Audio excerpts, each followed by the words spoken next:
Chelsea, casi 20 años antes, nadie en la corte rusa se había atrevido a cuestionar abiertamente el mandato de Pedro.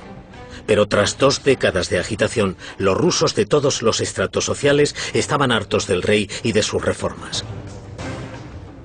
Como Alexei, odiaban la responsabilidad de la armada y el ejército, y los sangrientos sacrificios de sus guerras. Aún más, se quejaban de San Petersburgo. El coste de la ciudad soñada de Pedro se había convertido en la pesadilla de su gente. La construcción de San Petersburgo fue uno de esos esfuerzos caros en vidas humanas.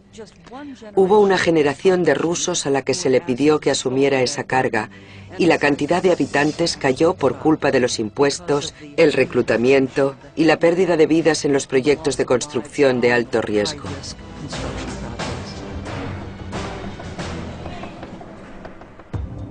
Los detractores de Pedro veían a Alexei como un símbolo de esperanza, un nuevo inicio, una vuelta al pasado. Pero vivían su descontento en silencio. Sabían que el más ligero indicio de traición se respondía con una invitación a la horca.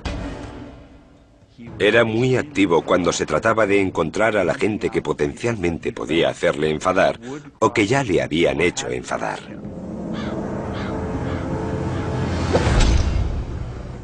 Cuando Pedro regresó a Rusia, estaba decidido a arrancar de raíz la traición, empezando por su propio hijo. El zar envió a su agente de más confianza, el conde Pedro Tolstoy, a buscar a Alexei y traerlo a casa. Tras quedarse más tiempo del que eran bienvenidos en Viena, Alexei y su amante se refugiaron en Nápoles, al sur de Italia. Allí, el zarevich esperaba que su padre le olvidara, o mejor aún, que el zar muriera.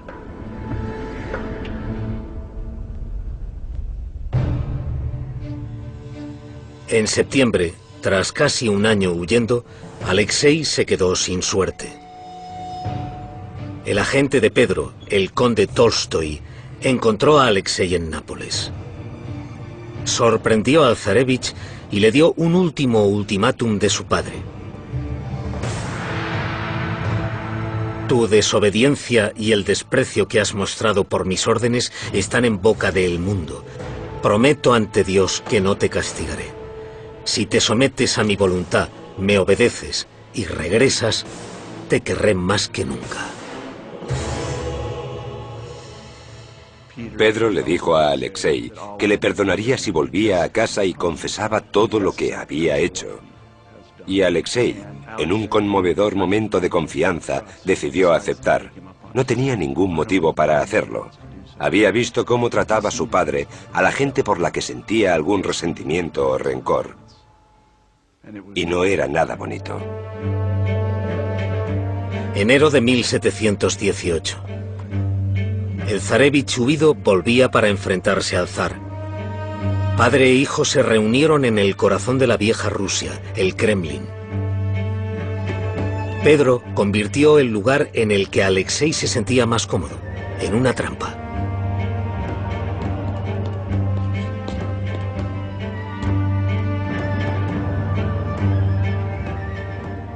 Alexei volvió lleno de confianza y esperanza, y le trataron brutalmente, muy mal.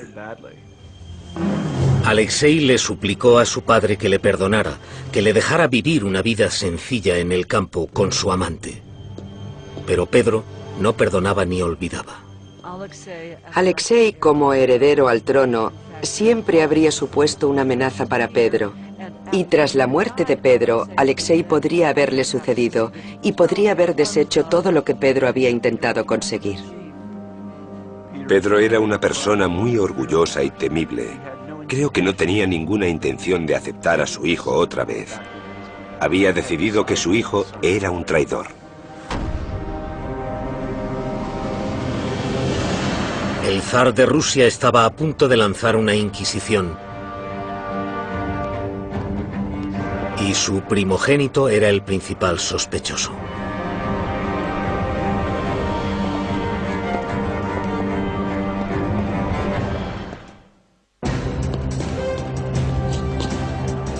Pedro el Grande y su hijo, el zarevich Alexei, habían estado en desacuerdo durante 28 años. Durante ese tiempo, Pedro había reinventado su imperio. Había construido una armada entera, había levantado una ciudad en un pantano y había transformado la faz de Rusia. Pero el zar estaba consumido por el miedo de que su propio hijo planeara derrocarle. Pedro temía que si Alexei le sucedía como zar, todo lo que le había costado tanto conseguir quedaría en nada. Y Alexei y su séquito devolverían a Rusia al siglo anterior. Invierno de 1718. Pedro había atraído a su hijo para que volviera de su escondite en Italia. Pero en lugar de perdonar a Alexei como había prometido, le interrogó buscando indicios de traición. Para salvar el cuello, Alexei incriminó a todos aquellos que compartían su desagrado por la nueva Rusia de Pedro. Su sacerdote, su tío, cualquiera que supiera algo de su plan para huir de Rusia. Pedro creyó que los presuntos cómplices de Alexei eran el centro de una conspiración para menoscabar su reinado. Ordenó enérgicas medidas para descubrir la red de traidores. A Pedro le gustaba la violencia. La violencia era su moneda de cambio. Era lo que hacía para ganarse la vida. Luchaba en la guerra, sofocaba rebeliones, descubría traidores. Y había descubierto que su propio hijo, su propia sangre, era una de las personas que intentaban subvertir su gran proyecto.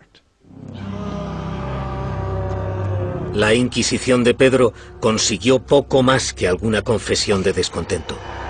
Pero Pedro buscaba pruebas de una traición, fuera la conspiración real o solo producto de su imaginación. Aunque Pedro sospechaba que había una gran conspiración en su contra, no se había descubierto ninguna conspiración general. Lo que salió a la luz fue que Alexei aborrecía a San Petersburgo, aborrecía el ejército y aborrecía todas sus reformas, y que había mucha gente que pensaba como él. Al principio, Alexei escapó de la persecución de los secuaces del zar. El zarevich fingió ser un hijo arrepentido. Pero la inocente fachada de Alexei se vino abajo por una traición. Y la traidora fue su más íntima confidente, Afrosina. Mientras suplicaba piedad, la amante de Alexei vendió a su pareja y confirmó los peores temores de Pedro. En su huida, el zarevich había hecho más que buscar refugio. Tras escapar de Rusia, Alexei planeaba volver para derrocar a su padre.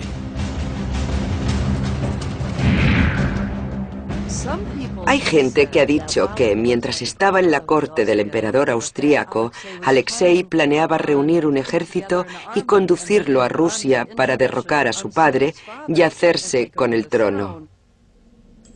Alexei no era un cobarde que se escondía. El zarevich le había pedido un ejército al emperador de Austria. Incluso buscó ayuda en el archienemigo de Pedro, el rey Carlos XII de Suecia. Pero apoyar al débil hijo del zar no era una jugada inteligente para los adversarios de Rusia. Cuando los austríacos empezaron a hablar con él, no podían creer que fuese capaz de hacerlo. El ministro del emperador austríaco le dijo: "Esta persona es incapaz de hacer nada de lo que hemos acordado". Era una persona que psicológicamente era extremadamente pasiva. Alguien que cuando se despertaba por la mañana no tenía ni idea de cuándo debía levantarse ni qué debía hacer después. Es imposible imaginarle organizando un ejército capaz de derrocar a su padre. 19 de junio de 1718. El zar Pedro se preparaba para recibir a su hijo, pero el traidor ya no era bienvenido. El zar había encarcelado a su heredero en la fortaleza de Pedro y Pablo, el corazón de piedra de San Petersburgo.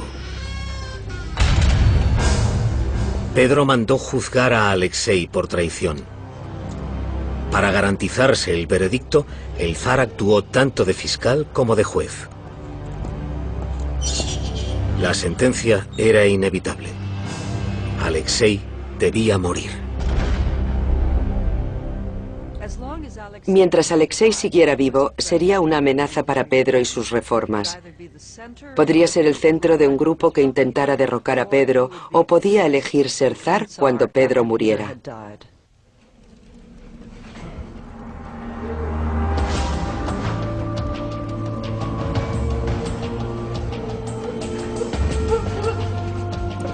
Pedro condenó a su hijo a ser azotado con un knaut ruso, un látigo que arrancaba la carne del hueso. Alexei recibió 25 azotes, casi suficientes para matar a cualquier hombre.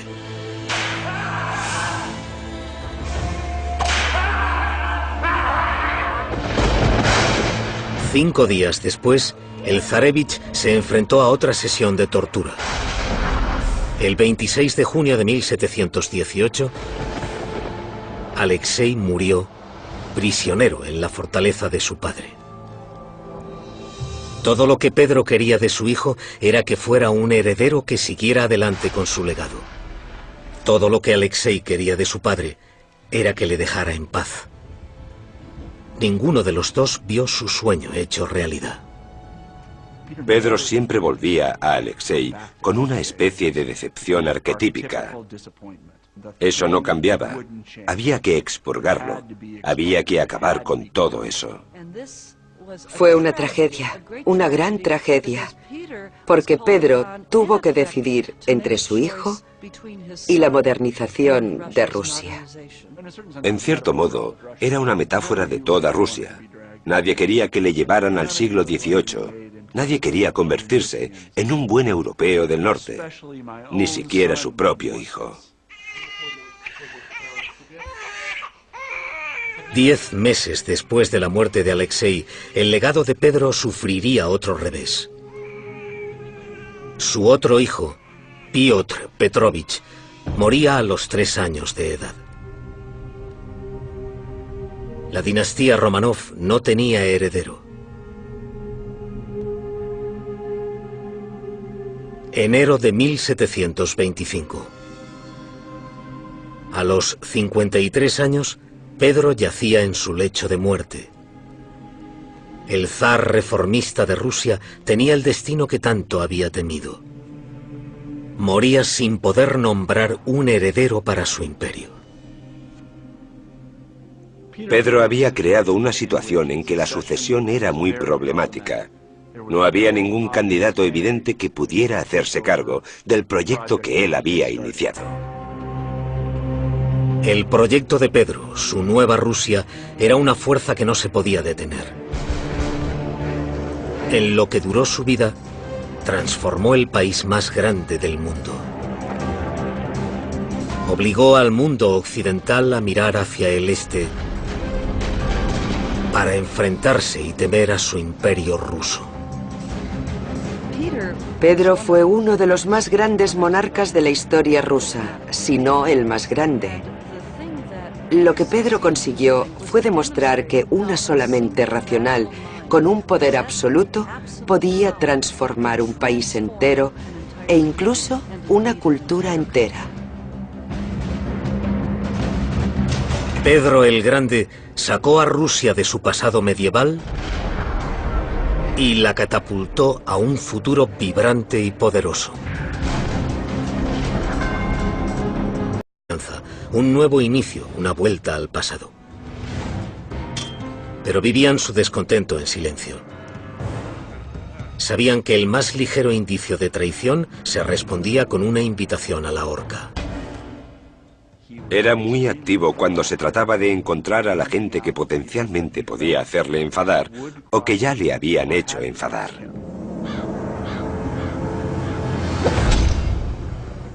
Cuando Pedro regresó a Rusia, estaba decidido a arrancar de raíz la traición, empezando por su propio hijo. El zar envió a su agente de más confianza, el conde Pedro Tolstoy, a buscar a Alexei y traerlo acá. La generación de rusos a la que se le pidió que asumiera esa carga, y la cantidad de habitantes cayó por culpa de los impuestos, el reclutamiento y la pérdida de vidas en los proyectos de construcción de alto riesgo.